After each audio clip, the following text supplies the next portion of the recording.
weapon will prosper. No enemy triumph. He will not overcome. He can't scale these walls. Injustice will not win. Hell's gates will not prevail. Not on my time. Not on my watch. I am a watchman, and I take my place. But as I wait, I will keep the faith. 'Cause I am a watchman, and I stand my ground. But if I never see it, I will stay the course.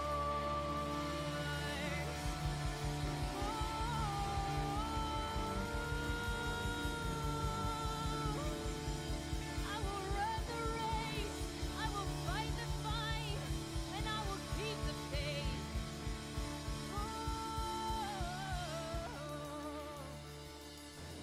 I keep my eyes fixed on you.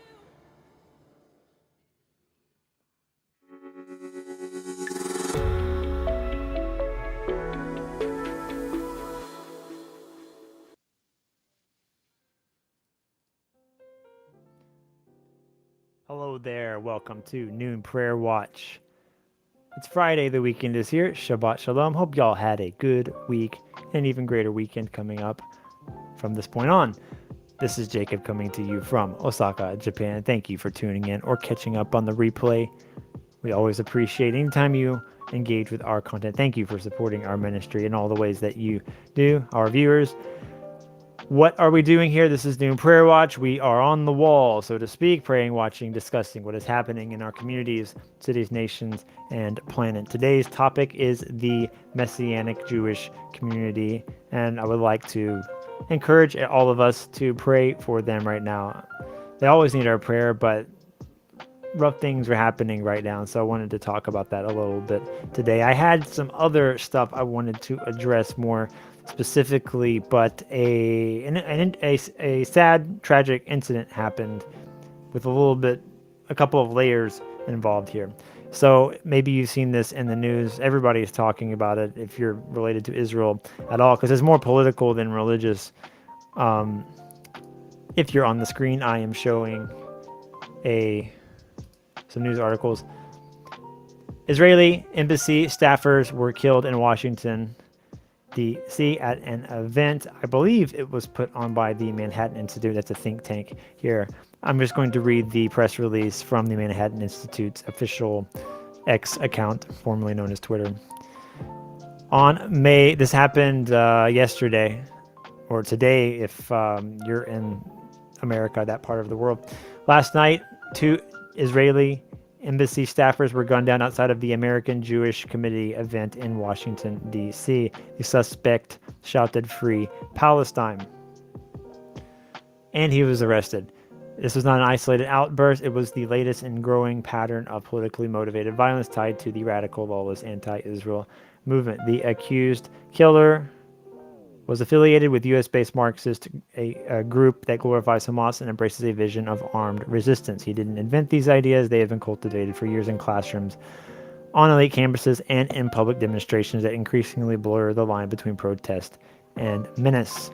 The same ideology that justifies vandalism, building takeovers, infrastructure shutdowns, now justifies murder when a movement repeats that resistance by any means is righteous. Eventually someone picks up a gun. This is not just about anti-Semitism. It is about a broader, deeply nihilistic, anti-Western worldview that sees violence as virtue and civilization as oppression. The ideology represents a profound threat to the American experiment and just, free democratic countries all over the world. We cannot allow it to fester. We cannot look away. We must defeat it. By the Manhattan Institute. And that is exactly what happened. It is a political thing. There's a spiritual element, obviously, to this as well. But it's going back to, they call it here Marxism. It's going back to Marxism, cultural Marxism, whatever you want to call it, whatever its form is, today. and it's a leftover from the Cold War. That's my perspective. You know, there was more of a ideology that was promoted and pushed during the Cold War era when it was U.S., Soviet, communism, capitalism. That fight is still going on. It's just the states that push it are weakened, and but they're still pushing it, and these ideologies are still out there causing these problems. Of course, there's the anti-Semitism element as well. So what is interesting about this is that I'm seeing a lot of chatter that these two lovely young people, they were Christians. And this opens up a whole other level of complications for those of us that are Christian, because as we talk about, I talk about specifically, but we talk about a lot here at this ministry, people who believe in replacement theology and things like that. They don't support Israel. They don't want to be involved, all this sort of stuff, the various levels of that. But we have to understand that within Israel, within the Jewish community, there are believers in Jesus. For one, you know, we believe what the Bible says, that they will all turn to Jesus at the end. And in the long run, they will be regrafted in, as it speaks about in Romans 11. And there is like the general moral argument that we need to support Israel because it is a place where you can practice religion freely. You're not persecuted like every other nation in the Middle East. There's that on the side, but a lot of people disagree with that because it causes us problems. It causes countries to hate us. They hate us anyway. And we have all of these research, all of these sorts of things. It also, they mix in theology, and it's just one big mess. But we have to understand that if you want this people to come to Jesus, they need to be alive. They need to be safe in order to do that. And that sort of factor, that fact is kind of lost on a lot of people here. Groups that do evangelism in Jewish communities and in Israel and places like that also need a safe place to do these things. If we do not support Israel, it will not be safe. There is war. Even when America and other countries do support Israel, it's still not safe some of the time, like it is right now because of the wars. So there's all of that. Not going to go deep into that, but they have been, people have been calling them Christians, which is very sad that they were gunned down. I'm not 100% sure. The facts are kind of hard to come by. There's this article from the Times of Israel. It's interesting because this is definitely a terrorist attack against Israelis. It's the whole Israel versus Palestine thing. But at the same time, them being Christians sort of is a little awkward for Jewish people sometimes. And so this article is kind of worded, it kind of sort of dances around it right here. The guy, Yaron Linchinsky, his father was a Christian. He grew up in Germany. It says here that, just to give you an official source here, he thought that his diverse background, having a Christian father and a Jewish mother, and calling Jerusalem in southern Germany, his German city of Nuremberg, at home, it would help him as a diplomat. And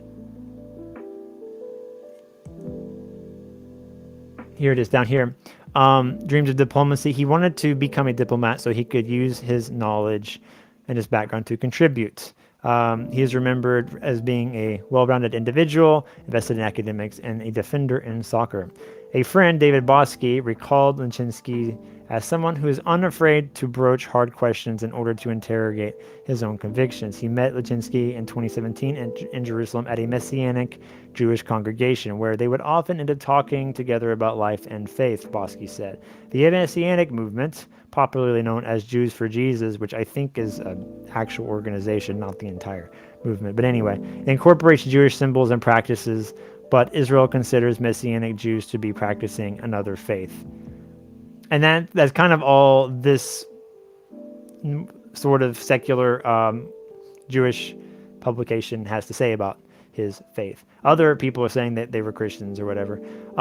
Anyway, I'm not going to get deep into their actual backgrounds, but that unfortunately happened. And when you allow violence and you allow terrorism and you I'm not saying you guys do that, but people out there completely ignore it. They equivocate it to a defensive war that Israel is currently fighting in the Middle East right now. There are victims that are closer to you, more like you than you realize. And had the killer known that they were Christians or whatever, that wouldn't have stopped them because of the racist hate that he harbored against them and all of that. So it was a very sad incident. Please pray for them. Pray for the Jewish community, both Messianic and not, in Israel, but also abroad, because these sorts of incidents will keep happening if we don't push back against, as the Manhattan Institute says here, to push back against this hatred that people people push, because eventually not going to say his name, but the guy that did this terrible incident, more people like him will unfortunately rise up. So we have to be vigilant. We have to be on the wall on this issue. And so what I had planned originally to talk about, I'm going to kind of go into that right now. And that is this is a big topic, but most of us that are watching, me and most of you that are watching, are probably what we call Gentiles, people who are not Jewish. That's what the Bible calls us. And we are us, obviously. We have our own role, what we do, what we believe, what we have to, the part we have to play in God's plan. Some people don't like this dynamic. And so I wanted to address that. I felt led to address that. Not just because this is my opinion. I read the Bible or some other book or someone told me, or whatever. As someone who has had the privilege of going to Israel, who has had the privilege of meeting many Jewish people, both who believe in Jesus and do not, I have a few experiences. I'm still young. I consider myself a young person, but I have a couple of experiences that I would like to share, that I think might be helpful to some of you out there. So, Gentiles, we have our own part to play. We are Gentiles, they are Jews. We cannot pretend to be them. Some people do this. You do not want their burden, their destiny, what their portion is, what their role is, what they have to do. You do not want to do that because it is hard. Look at the history of the Jewish people for the last 3,000 years. Not a fun time, and you are inviting that on yourself for whatever reason if you do this. God did not destine you to do that, I believe. Some people might have some very interesting mental gymnastics theology that says otherwise, but that's what I believe, and I'm pretty sure most people at this ministry also agree with that in general. But some people still do pretend to be Jewish. I have met them, and they're not honest about that when they talk to actual Jewish people. They will move to Israel, they will change their name, they will hide their past, and they will say they're this, but then secretly, they do all these sorts of things. They're always found out. Jewish people are smart. They're very analytical. They're very skeptical. And if you try to deceive them, you're going to get found out. This is not an effective way to share the gospel in the long run. You're not going to get a lot of fans. You can be honest up front and someone rejects you, or you can be deceptive and they will still reject you, and then they will think you're a deceptive person and I can't trust you or anyone else like you. And that makes it harder for the rest of us to have a relationship with people, talk with Jewish people. So it's best to be open about and admit who you are, understand who you are, what your identity is. Don't be ashamed of that. God made you for who you are, and accept that. Be thankful for that. No matter who you are, where you're from, what your background is. I am thankful. I'm an American. I'm not Jewish. I have Irish, English, German background, I believe. We haven't done like a deep dive into all of that, but that's what the rumor is, and I have zero issue with that. And it's funny because in Japan and even in Israel, a lot of people, because my name is Jacob, a lot of people think I am Jewish. I even like the security at the airport in Tel Aviv in Israel. They treat me like I'm Jewish sometimes, like I'm an Israeli. They're like, oh, where's your synagogue? Who's your rabbi? All this sort of stuff. Sorry, I'm just a normal old American boy. And they're like, really? It's almost like sometimes they don't want to believe that. And I get that in Japan too. People are like, are you Jewish? One person asked me, do you know what tribe you're a member of? And I'm like, I think we only have the tribe of Judah and Levi left right now. I'm not sure if I would be a part of any other tribe. But anyway, be honest about who you are. Being sneaky and deceptive isn't going to win you many fans in the long run. It will give you a lot of enemies, and that's unnecessary. For evangelicals in particular, and that's a broad group of people in America, for the most part, there are people in America who want to artificially accelerate the apocalypse. They have an eschatology, and they believe things that need to happen in order for the eschatology to be triggered, and we go to the end of the world and everything comes to a head. And they want to artificially accelerate that, the plan of God, you know? So some of them will support Israel, quote unquote, support Israel, because they want to accelerate this apocalypse. Some people support building a third temple, which will, if someone actually did that, would probably trigger World War III. And that's okay for some people. They don't mind that because they want the end to come. And it's interesting, the third temple is interesting because obviously Christianity doesn't need that. We have Jesus. We don't need the sacrifices. Jesus kind of answers that whole question in the dynamic that God originally created in the Old Testament. Rabbinic Judaism has also moved away from temple sacrificial systems. After the temple was destroyed in AD 70, it became more communal, more synagogue based. And so I'm sure there might be some people out there in Judaism that wants to rebuild the temple and restart all of that stuff. But a lot of people think it's unnecessary. It's even idolatrous. And they didn't, a lot of people, I kind of talked about this last week, didn't even support the Zionist cause creating Israel in the first place because they don't think we needed it, much less the temple actually in Jerusalem. Anyway, that's a whole other topic right here. The book of Daniel also implies that there will be a third temple because the second temple is gone, because there are events that happen at the end of times. If that's what there's a lot of interpretations of this kind of stuff, but it implies that there will be a third temple. A lot of events, not good events, will happen there, and we don't need to accelerate that before it's time. I don't even think we can. But God has his role. The enemy has his role. We have our role. God doesn't need our help to do his job, unless that's what our role is. But for the most part, it's not. The enemy also doesn't need our help either, so let's not help the enemy. What is our role? Our job is to build the kingdom, is to share the gospel, and to be honest about the gospel. And most importantly, to live and exemplify Christ. The love of Christ needs to ooze out of us. We need to be known as Christians by the love that we have for others, even the Jewish people.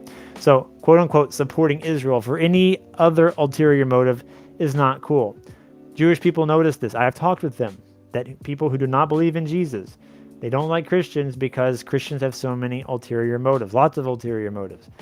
And, it's not fun when people aren't straight with you. It's not fun to be used because people want to trigger World War III and bring about the end of civilization. Not cool, not fun. And Jewish people also have a lot of trauma suffered at the hands of Christianity throughout the millennia.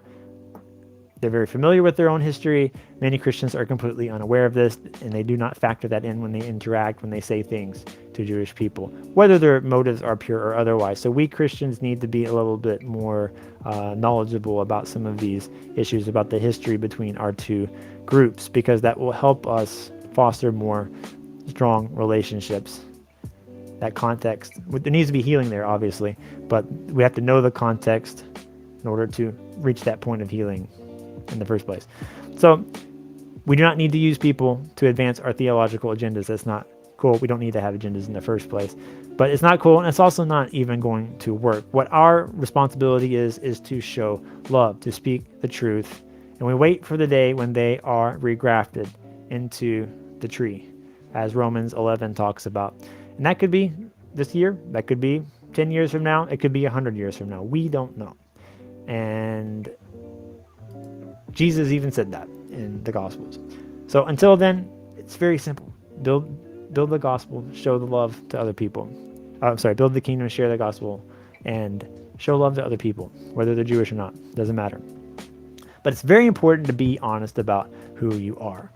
When a Jew meets a Christian, they are thinking, this is what's going on in their brain. They are thinking, if they're kind of proselytizing, trying to push Christianity on them. They are thinking the Catholic Orthodox conversion process. You got to stop all of your Jewish traditions and rituals and beliefs and do all of these other things. You're changing teams essentially. It's a game and you're changing a team.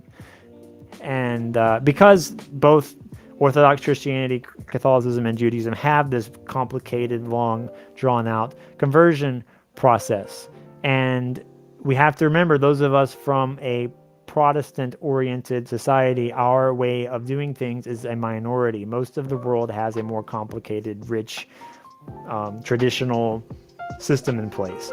And when we go to Israel, when we meet Jewish people and we talk about this sort of stuff, that's what's going on in their minds. They're not familiar with what we believe, those of us who, were saved by faith kind of people believe. So that's something that those three groups have, that those of us outside of traditional Christianity, we do not have that in common with them. So when you meet someone and you explain our conversion process, which is just have faith in Jesus, right there on the spot, you are a member of the Christian movement. That's it. You don't have to read books and all this sort of stuff, although there's things you can read later. But right there on the spot, this is what happens. You are planting a seed in them, in their hearts, that one, at the very least, dispels the misconception about what the New Testament actually says and what it teaches. But two, you also are dispelling the misconception of what believers in Jesus, the original believers in Jesus, actually believed, because they are taught otherwise sometimes.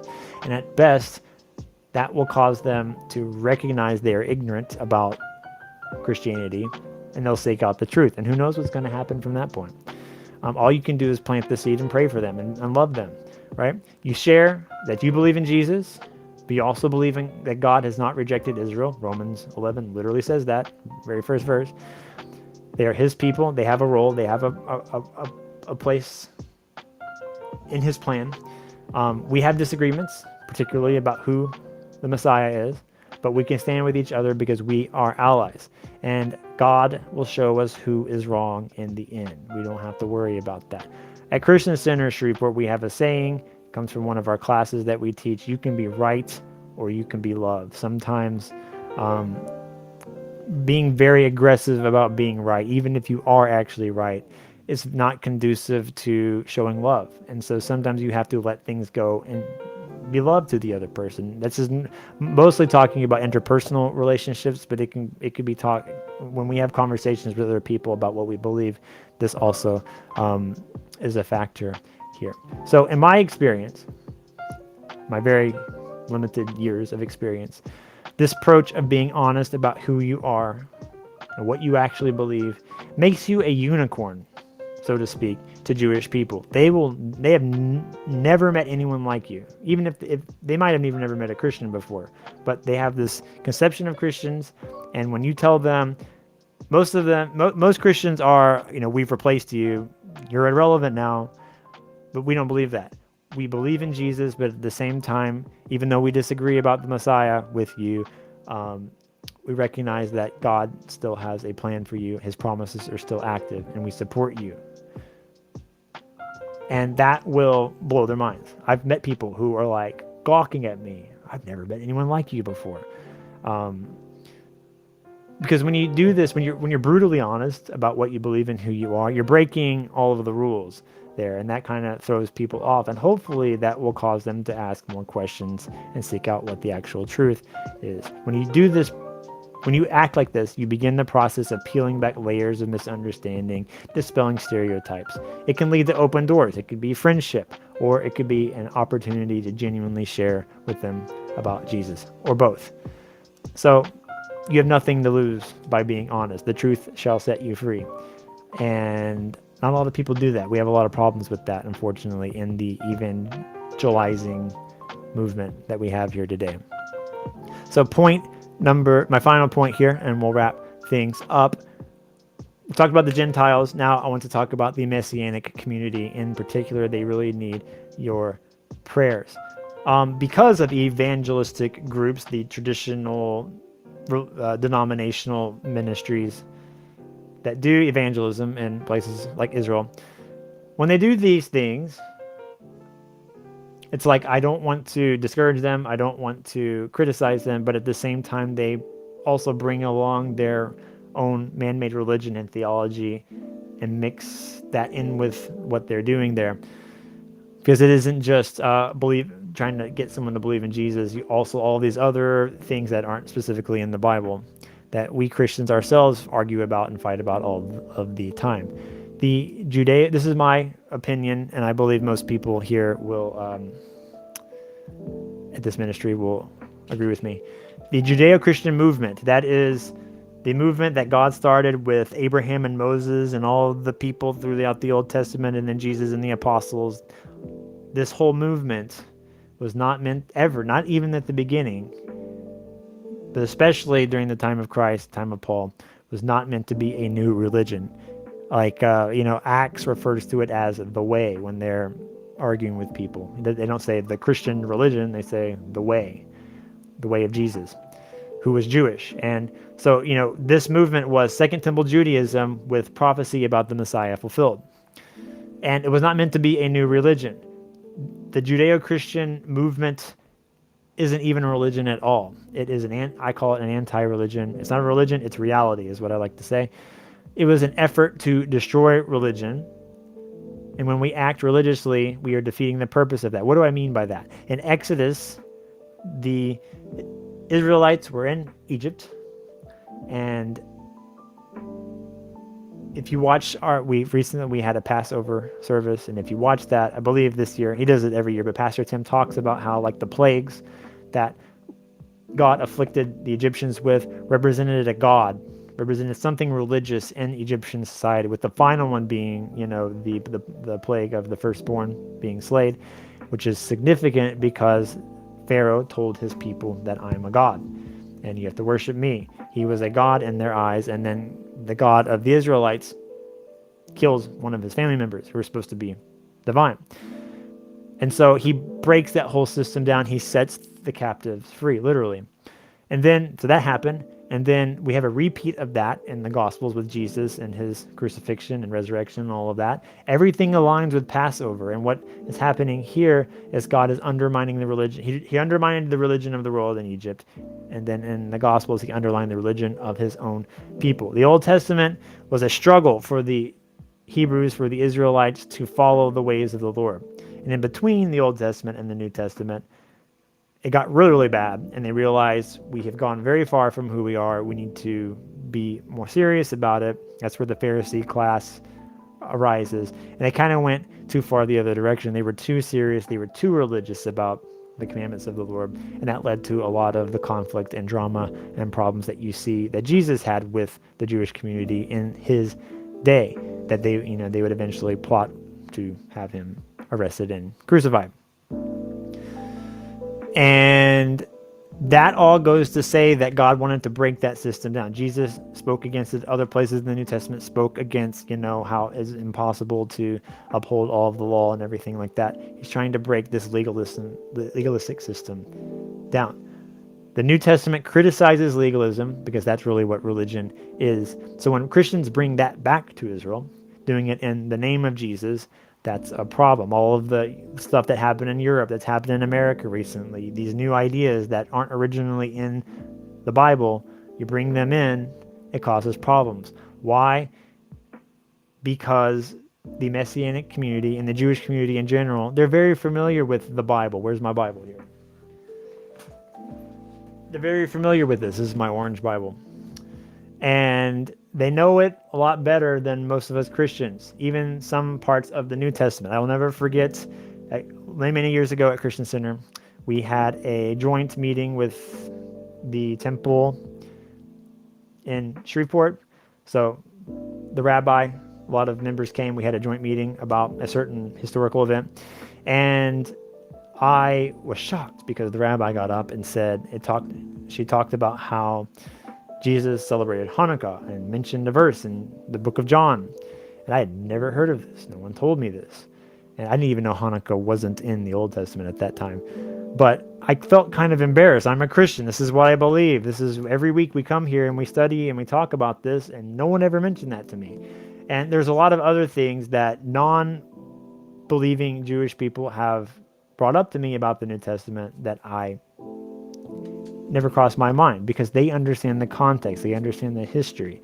And when you study the Bible from their perspective, you'll see these things come up in the New Testament. So what happens is, when Christians go to Israel, they speak to people who know some of their source material better than they do, and that causes a lot of difficulties right here. And so there is a ministry in Israel, a Messianic ministry, I believe they're Messianic, called, putting on the screen here, One for Israel. Maybe you've seen their stuff on YouTube. They sometimes buy ads if you watch Israel-related stuff on YouTube. You might see an ad if you are watching. I don't know about, I've just seen them in passing. I don't know about what they believe or whatever, what they actually do. But apparently, I'm not going to get into the details because it's not really important for what we're trying to do here. It's not our role anyway. But there's a legal dispute going on between some of the people that started this ministry, and all this stuff is coming out about their actual theology and all of the things that they are doing. They make good stuff, but apparently the denomination behind this ministry is actually, it's Reformed, it's Calvinistic, Baptist, whatever you want to call it.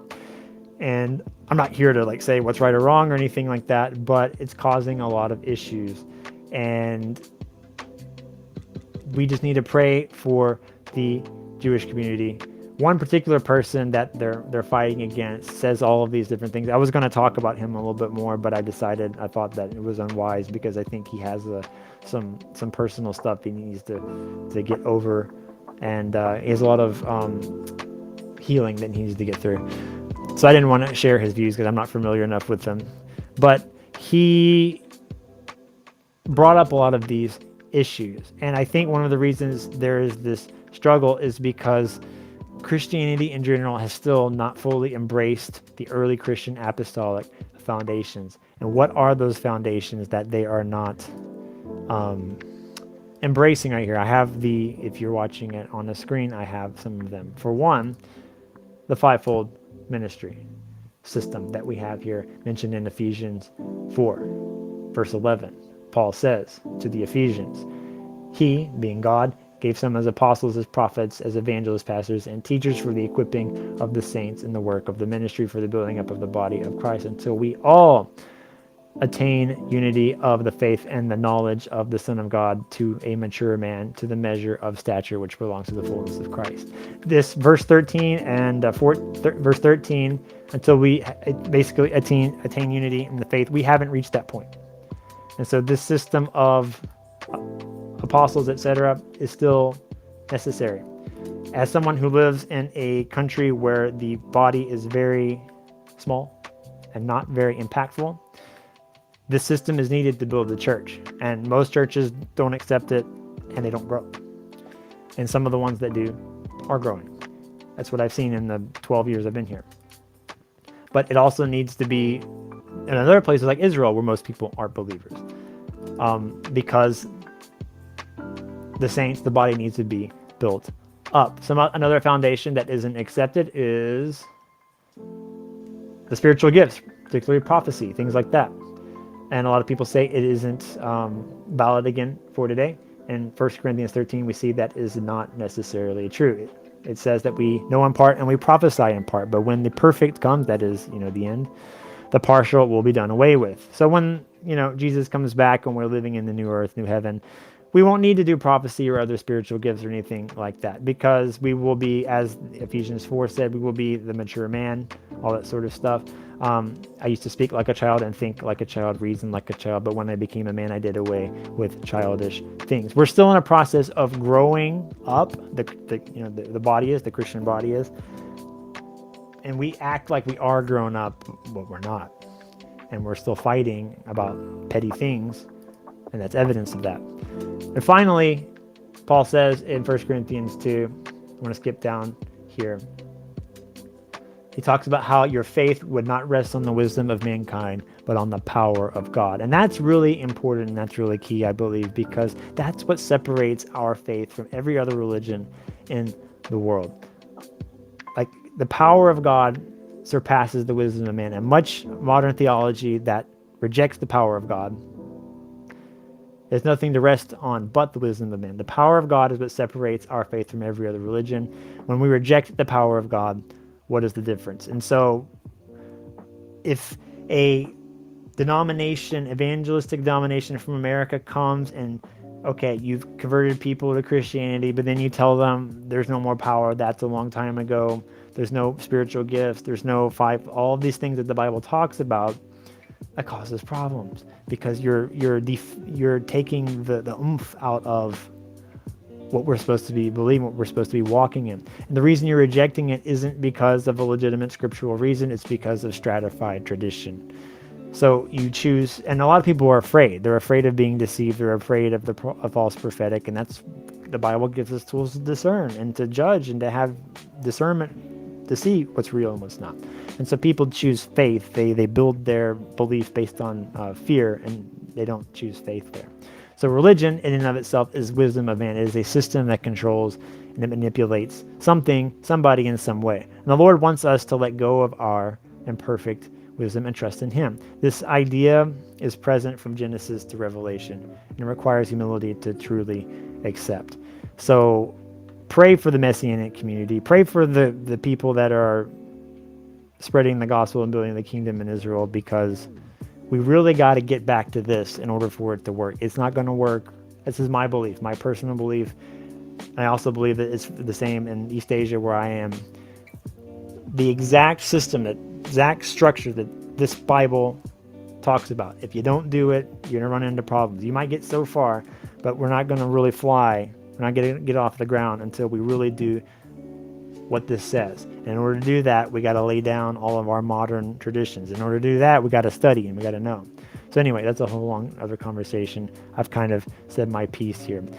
Conclusion: we need to pray for the unity of the body. We need to pray that the unifying effect will happen when that chance presents itself. We need to pray for our Messianic brothers and sisters, both in Israel and in the diaspora.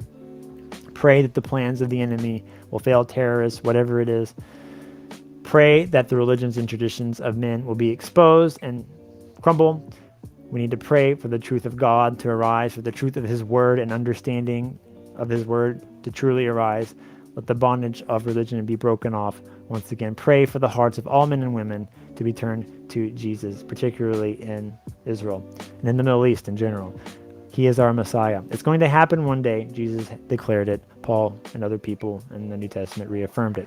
Pray, I don't know if it's most importantly, but pray also for the power of God to be demonstrated, to be witnessed, to be felt by Israel, both the physical Israel as well as the spiritual Israel. That is all I have for you today. Thank you for watching. Please like, share, subscribe, comment, hit the notification bell. It's a small way you can help support this ministry.